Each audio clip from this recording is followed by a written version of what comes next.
Hello, good day everyone. I'm Sensei Kam from AKUPUNTUR LAPINSAM Indonesia Bekasi. This is my mobile phone number. Today, at this time, we are going to talk about the anti-carving point. Anti-carving point. I show you right away. All you need is your three finger. You don't need to be well trained about this, right? But when you reach the red point, and that point will become a bit reddish, right? So don't worry, it's a normal effect, right? There is a bone in the middle of your chest, right? I'll show you. In the middle of your chest.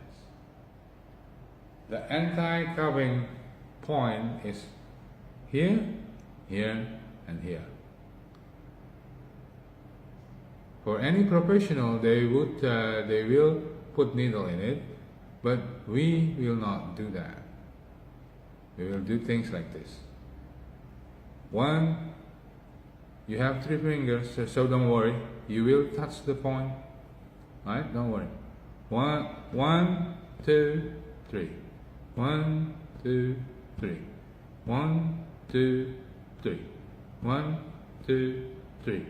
1, 2, 3. Always from above, below. Above, below. To the upper part, to the lower part. Okay? One more time, I'll show you. 1, 2, 3. 1, 2, 3. 1, 2, 3.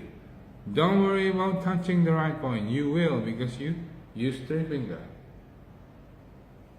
Okay? Once again, I'll show you. 1, 2, 3.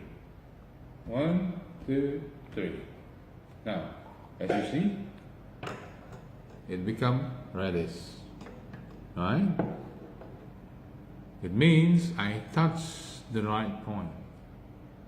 This is the point I use as the anti-carving acupressure point. So I hope this is useful for you. Thank you everyone. Thanks for watching. Don't forget to subscribe and push the bell button so you will receive any new video from Akupuntur Lapinsam Bekasi, Indonesia. Bye bye.